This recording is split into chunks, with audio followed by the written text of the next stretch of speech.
Halo, selamat datang kembali di channel ini. Pada kesempatan kali ini kita akan membuat kuesioner penelitian menggunakan Google Form. Video ini akan terdiri dari beberapa bagian, jadi jika kalian hanya memerlukan bagian tertentu, silakan langsung menuju ke description box. Oke, kita langsung masuk ke bagian pertama, yaitu perkenalan. Untuk langkah pertama dari bagian pertama ini, kita mengetikkan Google Form di kolom pencarian. Setelah itu kita pilih yang paling atas. Kemudian setelah sampai di halaman ini, kita pilih buka Google Formulir. Dan kemudian kita akan dibawa ke halaman Google Formnya. Kita pilih bagian blank atau Start a New Form. Dan kita sampai ke halaman lembar kerja yang digunakan untuk membuat kuesioner penelitiannya. Nah, secara default kita akan disediakan dua tempat. Yang pertama, tempat untuk menuliskan judul besar. Kemudian yang kedua, tempat untuk meletakkan pertanyaan yang pertama. Untuk bagian judul, silakan masukkan kata-kata yang berkaitan dengan penelitian Anda. Misalnya saya akan memasukkan dampak COVID-19 bagi masyarakat. Nah, di bagian deskripsi silakan perkenalkan diri Anda atau beritahukan kepada responden apa tujuan dari penelitian ini. Misalnya untuk mengetahui bagaimana dampak COVID-19 bagi masyarakat dalam beberapa aspek. Nah, untuk section pertama ini kita bisa memasukkan pertanyaan-pertanyaan yang berkaitan dengan identitas responden. Misalnya saja kita memasukkan nama. Nah, untuk bagian nama kita ubah kolom jawabannya. Di sini akan terdapat beberapa macam kolom jawaban, dan untuk bagian nama kita pilih yang short answer atau jawaban singkat. Maka nanti secara otomatis responden akan bisa mengetikkan jawaban mereka secara singkat pada kolom jawaban ini. Kemudian untuk menambah kolom pertanyaan berikutnya, di sebelah kanan ini ada beberapa tombol fungsional. Untuk menambahkan pertanyaan kita pilih tanda tambah ini. Misalnya kita akan memasukkan umur. Sama seperti yang di atas, untuk yang umur kita harus memilih model jawaban yang jawaban singkat atau short answer. Nah, jika kita masih membutuhkan lebih banyak identitas responden, silakan tambahkan lagi kolom pertanyaannya. Misalnya kita ingin mengetahui alamat dari responden tersebut. Untuk yang alamat, karena memerlukan lebih banyak ruang, maka untuk model jawabannya kita pilih yang paragraf agar memudahkan responden menulis alamat mereka secara lengkap. Kemudian jika dirasa identitas responden sudah mencukupi, silakan kita tambahkan subjudul. Untuk subjudul kita pilih tombol di sebelah kanan yang berbentuk huruf T besar ini. Maka secara otomatis di bawahnya akan timbul kolom yang dapat kita isikan subjudul. Misalnya kita masukkan keadaan ekonomi. Nah, di sini bisa kita tambahkan keterangan yang akan membantu responden untuk mengisi jawabannya. Nah, setelah kita menambahkan subjudul, tentu harus ada pertanyaan yang berkaitan dengan subjudul ini. Jadi kita tambahkan pertanyaan, caranya masih sama seperti yang di atas, yaitu kita mengklik tombol fungsional tanda tambah ini. Untuk pertanyaan pertama, misalnya saya akan membuat pekerjaan. Nah, karena pekerjaan ini modelnya banyak, maka kita bisa memilih yang multiple choice. Kemudian setelah kita pilih multiple choice, pada bagian jawabannya bisa kita edit atau kita tambahkan. Contohnya untuk yang option pertama kita ubah menjadi dokter. Kemudian untuk menambahkan option, arahkan kursor ke add option dan klik. Maka secara otomatis option akan bertambah. Silakan isi sesuai dengan kebutuhan. Nah, pada bagian option ini jangan lupa tambahkan add other. Fungsi dari add other ini sendiri, apabila option yang Anda berikan tidak sesuai dengan keadaan responden, maka responden dapat mengisinya sendiri. Misalnya Anda hanya memberikan option dokter, polisi, petani, pedagang, sementara pekerjaan dari responden adalah penjahit, jadi dia bisa mengisikannya sendiri. Kemudian jika data-data mengenai keadaan ekonomi responden masih dibutuhkan, sama seperti sebelumnya, silakan tambahkan kolom pertanyaannya lagi. Misalnya di sini saya akan membuat gaji. Nah, selain kita bisa menggunakan multiple choice seperti yang di atas, kita bisa juga menggunakan model drop down. Silakan isikan terlebih dahulu pilihan yang Anda berikan kepada responden. Nah, jika dalam pembuatan Google Form ini Anda sudah berada di pertengahan dan Anda penasaran bagaimana bentuk dari Google Form yang Anda buat, silakan klik tanda mata ini untuk melakukan preview atau pratinjau terhadap Google Form Anda. Nah, kira-kira Google Form Anda akan berbentuk seperti ini. Pada bagian nama tadi kita memberikan pilihan short answer, maka kolom jawabannya seperti ini, sama dengan umur. Kemudian untuk alamat kita tadi memilih option paragraf. Nah, tadi kita juga sudah menambahkan subjudul, ini dia subjudulnya. Dan kemudian pada bagian pekerjaan tadi kita memilih multiple choice, dan ini dia bentuk dari multiple choice. Dan ini adalah fungsi dari kita menambahkan other. Jika seandainya keadaan responden tidak sesuai dengan pilihan yang Anda berikan, responden bisa menulis keadaannya sendiri. Misalnya dia bekerja sebagai penjahit.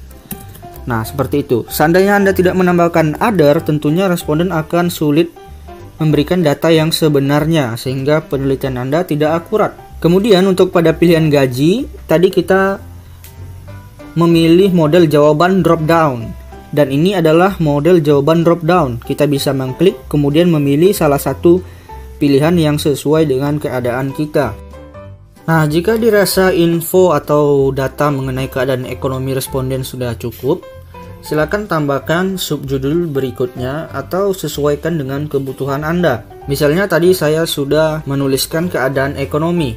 Nah, berikutnya saya membutuhkan data mengenai keadaan kesehatan. Kemudian tuliskan deskripsi untuk membantu responden menjawab pertanyaan Anda. Nah, ini dia deskripsi yang akan membantu responden menjawab pertanyaan yang kita berikan. Pada kali ini kita akan coba menggunakan model jawaban skala Likert. Langsung aja kita tambahkan kolom pertanyaannya. Misalnya pertanyaan yang dapat kita berikan menggunakan skala Likert adalah, saya merasa sehat dan baik-baik saja.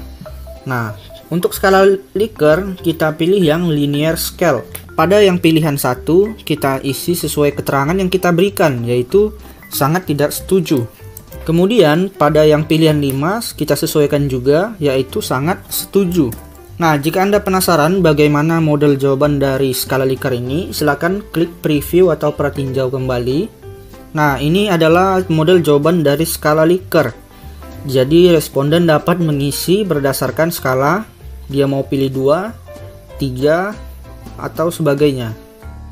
Nah, selanjutnya kita tambahkan pertanyaan lagi agar kita lebih mengenal semua model jawaban. Untuk pertanyaan berikutnya, kita bikin, jika Anda sakit, kemana Anda pergi berobat? Nah, jika pertanyaannya mengharuskan responden memilih lebih dari satu jawaban, maka model jawaban yang tepat adalah checkbox. Dan jangan lupa add other supaya responden dapat menuliskan jawaban yang tidak ada di dalam pilihan yang Anda berikan. Nah, untuk lebih memahami lagi model jawaban checkbox ini, silakan lakukan preview atau pratinjau kembali. Dan ini adalah pertanyaan dengan model jawaban checkbox. Jadi responden dapat memilih lebih dari satu jawaban. Berbeda tadi dengan yang multiple choice. Jika multiple choice ini hanya dapat dipilih salah satu saja. Begitu juga dengan yang model jawaban drop down, ini hanya bisa dipilih salah satu saja. Nah, jika dirasa info mengenai kesehatan responden sudah cukup dan juga keadaan ekonomi responden sudah cukup, silakan tambahkan section yang baru. Untuk menambahkan section yang baru, pada tombol fungsional ini kita pilih yang paling bawah. Maka secara otomatis section yang baru akan ditambahkan. Namun, jika Anda masih memerlukan informasi atau data mengenai keadaan-keadaan lain tentang responden, misalnya keadaan rumah tangga, silakan tambahkan subtitle baru dengan mengklik tanda T ini. Kemudian tambahkan juga pertanyaan-pertanyaan yang berkaitan dengan subtitle tersebut. Nah, kita masuk ke section yang kedua.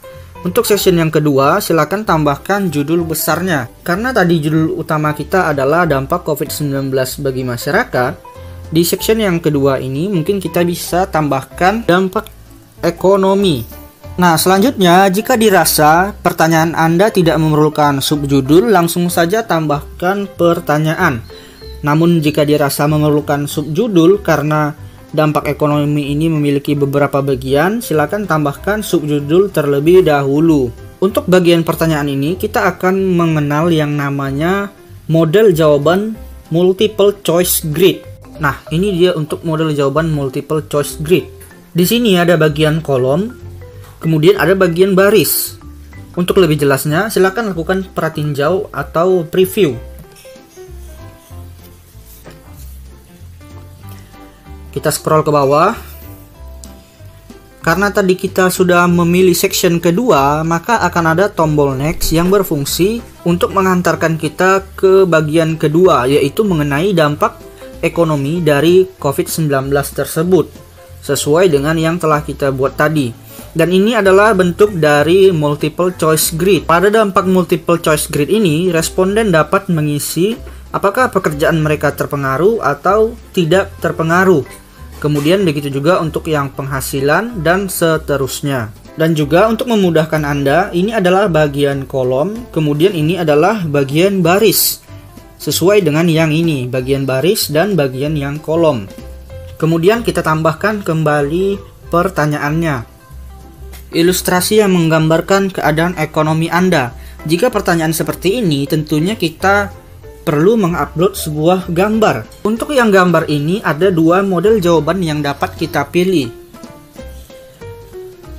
yaitu multiple choice dan checkbox. Perbedaannya, jika di multiple choice, responden hanya bisa memilih satu jawaban, sama seperti yang di atas tadi. Namun jika checkbox, responden bisa memilih lebih dari satu jawaban. Nah, untuk yang ini saya hanya mencontohkan yang multiple choice. Yang checkboxnya silakan Anda coba sendiri. Nah, jika kita memerlukan deskripsi untuk pilihan ini, silakan masukkan deskripsinya. Misalnya, ekonomi sedang.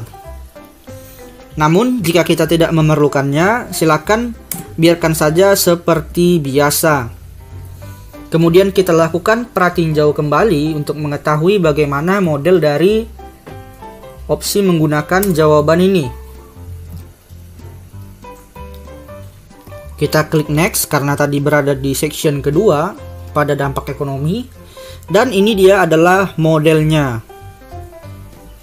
Sehingga responden bisa memilih salah satu dari opsi berikut.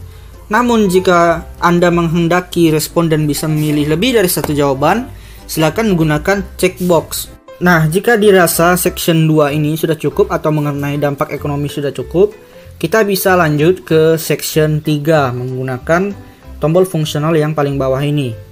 Dan section 3 sudah muncul, silakan masukkan judul yang baru, misalnya dampak kesehatan. Dan di section 3 ini kita juga akan mempelajari model jawaban yang terbaru. Langsung saja tambahkan kolom pertanyaan jika tidak memerlukan subjudul. Model jawaban yang akan kita kenali berikutnya adalah model yang file upload. Misalnya di sini kita memerlukan surat kesehatan. Nah, untuk model jawabannya silakan pilih yang file upload. Dan di sini kita bisa mengatur ketentuan file yang akan diupload oleh responden. Jika kita menginginkan suatu file tertentu, misalnya PDF saja, kita tinggal checklist PDF. Jika hanya ingin Word saja, kita tinggal checklist Word.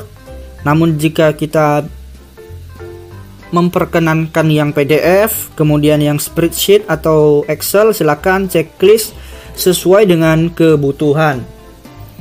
Kemudian number of file, yaitu jumlah file yang dapat diupload oleh responden. Misalnya responden bisa mengupload 5 file, silakan sesuaikan dengan kebutuhan penelitian Anda. Dan begitu juga dengan ukuran maksimal yang dapat dimasukkan oleh responden. Kemudian kita tambahkan pertanyaan berikutnya. Nah, di pertanyaan berikutnya ini kita akan mempelajari model jawaban berupa tanggal. Misalnya pertanyaannya, tanggal berapa terakhir kali Anda melakukan cek kesehatan? Langsung saja ubah model jawabannya, yaitu berupa tanggal. maka secara otomatis responden akan dapat mengisi jawaban mereka berdasarkan tanggal. Untuk lebih jelasnya, silakan kembali lakukan preview atau pratinjau. Karena tadi dia berada di section ketiga pada dampak kesehatan, silakan next. Next lagi. Dan ini adalah section ketiga mengenai dampak kesehatan. Di sini responden dapat mengisi tanggal yang sesuai dengan pertanyaan. Untuk yang model pertanyaan time kurang lebih sama, jadi tidak akan saya praktekkan, silakan lakukan sendiri. Begitu juga untuk yang tick box grid. Ini hampir sama dengan multiple choice dengan checkbox. Yang multiple choice itu multiple choice grid, kemudian yang checkbox adalah tick box grid. Di mana pada tick box grid ini responden dapat memilih lebih dari satu jawaban, sama dengan yang model checkbox tadi. Namun pada tick box grid ini modelnya seperti multiple choice grid. Untuk lebih jelasnya silakan Anda praktekkan sendiri.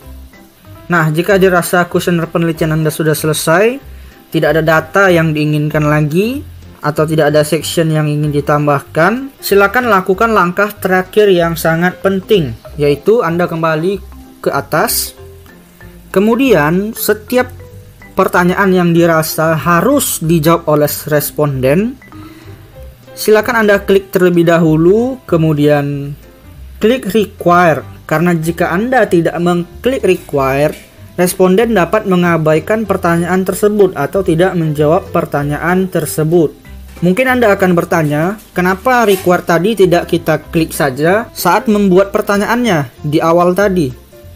Nah, jawabannya ada di akhir video mengenai info penting membuat kuesioner di Google Form. Jadi, jika Anda langsung ingin mengarah ke sana, silakan pergi ke description box, daftar isinya ada di sana. Nah, jika dirasa semua pertanyaan sudah dipilih mana yang sangat dibutuhkan dengan mengklik require, tahap selanjutnya adalah membagikan Google Form Anda. Caranya dengan mengklik send atau kirim. Nah, di sini ada 5 metode untuk membagikan Google Form Anda. Yang pertama melalui email, kemudian yang kedua melalui link, dan yang ketiga melalui penyematan. Jika pertanyaannya ada mengenai upload file, maka penyematan tidak akan tersedia. Kemudian metode selanjutnya ada melalui Facebook, kemudian melalui Twitter. Jika Anda ingin berbagi link dengan mudah, silakan pilih yang metode bagi link, kemudian perpendek URL. Nah, setelah itu copy, dan Anda bisa mulai membagikan link ini kepada responden. Nah, kemudian kita akan masuk ke tahap pengolahan data. Sebelum kita lanjut, silakan like, subscribe video ini terlebih dahulu sebagai bentuk dukungan kalian kepada channel ini. Terima kasih. Pada kuesioner Google Form ini, suatu data itu bisa diolah jika sudah direspons oleh responden. Nah, karena ini merupakan kuesioner yang baru saja saya buat, jadi saya akan mencoba menggunakan kuesioner yang sebelumnya sudah pernah saya buat dan sudah direspon oleh 21 orang. Untuk pengolahan datanya, langsung saja pergi ke bagian respon. Maka di sini akan ditampilkan respon yang diberikan oleh responden sesuai dengan pertanyaan-pertanyaan yang sudah kita berikan. Selain dari model jawaban short answer dengan paragraf, maka hasilnya akan ditampilkan dalam bentuk bagan. Nah, biasanya dalam suatu laporan penelitian, data kuesioner ini akan kita masukkan ke dalam 2 tempat. Yang pertama isi laporan dan yang kedua lampiran laporan. Pada bagian lampiran, kita akan meletakkan data mentahnya atau data apa adanya yang belum diolah sama sekali. Nah, untuk mendapatkan data tersebut pada kuesioner Google Form ini, kita cukup mengklik tanda hijau ini, View Response in Sheets. Kemudian kita akan diarahkan ke data-data tersebut. Nah, tentunya dengan begini akan sangat memudahkan kita untuk melakukan import data dari Google Sheets ini langsung ke laporan kita atau ke Microsoft Excel terlebih dahulu. Caranya tinggal klik file, kemudian klik download, dan download dalam format Microsoft Excel. Setelah itu buka filenya di Microsoft Excel. Kemudian silakan Anda olah datanya sesuai dengan kebutuhan. Nah, itu dia untuk data pada lampiran laporan, yaitu data apa adanya. Lantas bagaimana untuk yang data di isi laporan? Biasanya pada isi laporan kita akan menampilkan data yang sudah diolah dalam bentuk bagan. Nah, untuk menampilkan data dalam bentuk bagan, kita tinggal scroll ke bawah pada bagian respon ini. Misalnya saja saya berikan contoh yang bagian pekerjaan. Kita tinggal klik salin, kemudian terlebih dahulu kita buka Google Docs, baru lakukan copy paste. Ini akan membutuhkan loading. Nah, sudah selesai. Kemudian setelah ini kita copy paste kembali, lalu langsung buka laporan Anda, atau Anda ingin memindahkannya ke halaman tertentu terlebih dahulu, silakan sesuaikan dengan kebutuhan, kemudian lakukan copy paste.